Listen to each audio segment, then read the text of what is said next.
Now let's talk with Sister Joan.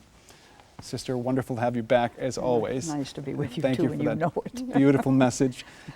What struck me so deeply was your thoughts about children in particular, and I wonder if this is the greatest gift we could perhaps teach our kids, is the value of silence in this day and age.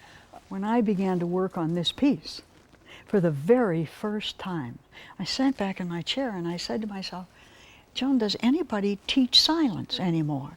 When I was a young teacher, teaching grade school years ago, maybe we imposed too much silence on our children. I'm sure we would all argue that and be happy to agree. But they did learn silence. They learned to sit in their desk. They learned to think. They learned to put their heads down. They learned to take their own time out. And I have come to believe, certainly as an adult, definitely as a monastic, that if somehow or other we do not teach what I implied here, a rich inner life to our children, how can we ever expect them to grapple with their own growth questions? We need a little more introspection.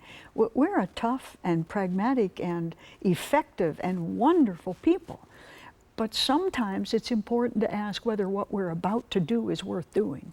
You know, my husband had a softball team associated with his work, and there was one softball game where I observed them, and they were out in the field, and about 3 of them were on their cell phones taking calls, and I thought, oh, for goodness sake. But it occurs to me that even in our worship in the Christian tradition, there's a lot of words, there's a lot of noise, and I know you've had the gift of interfaith cooperation. Have you experienced religious traditions that use silence in worship perhaps better than we do? I'm not sure that it's better, but I do experience this. The deeper you get into the spiritual life in any tradition, the more silence you will find there. There isn't any doubt. And I know in my own monastic community, we pray the Psalms 3 times a day. After every single psalm, there's a silent period for the sake of integrating, of refreshing, of nurturing one idea from that psalm into your own life. And I think it's far more important than the saying of the words. Well, we had an experience in our congregation where our governing board was discussing a contentious issue. And one of the things we did is that we went to a practice of discernment where after everybody spoke, instead of having another person jump in, there was just silence while we waited. And often you realize you didn't have to say something after that.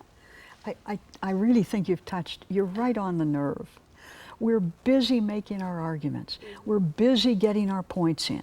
We're busy taking the votes. We really want to know we've got the power there. We have a power-oriented culture, and it starts right here.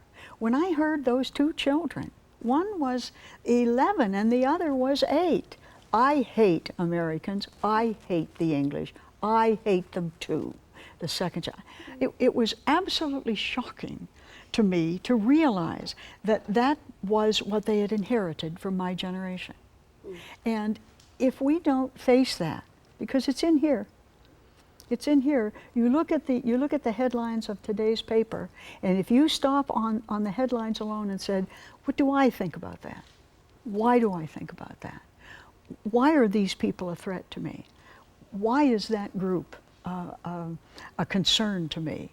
I'm not saying that there might not be reason for concern, but a rational concern as opposed to a show of force are 2 different things. They make you different people in the world. I love to always talk about your writing a little bit, and silence must inform that. The more I read of what you produce, there's a specific perspective that you come from, and I feel like it's probably a spiritual practice, a space that you get into.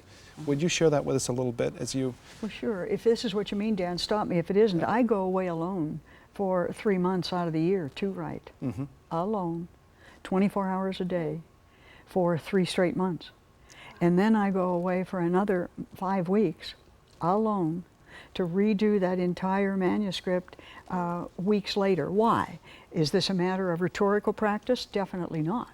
This is a matter of reflection. I ask myself on every sentence, is that true for you, Joan? And what makes it your truth? And can you possibly talk to anybody else about that truth?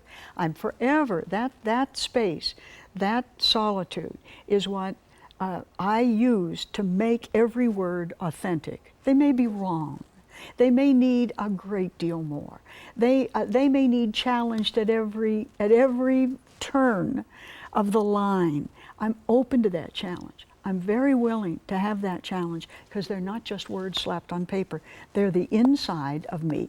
And so you wouldn't get that without the silence. I can't, no. And I'm struck by when we speak about peace and our hopes for example, peace in the Middle East, we say they've begun peace talks. Yes. I wonder what would happen if everyone got together Yeah. and spent some time in silence. Oh, there just isn't it. We saw when we went to the Middle East and brought both Jewish and Palestinian women together. At first, there was phenomenal turmoil. And then people told very meaningful, personal stories softly, almost musingly. And suddenly, we were all involved in somebody else's space, and this woman could no longer be enemy. Why? Because I felt in her pain, the pain, when you watched those Jewish women and Palestinian women, each of whom had lost children or relatives through this senseless carnage of decades, and you saw the same pain in both their eyes, and then the great moment was when they looked at one another. Well, thank you so much for encouraging us to take some time to be silent and to really listen to one another.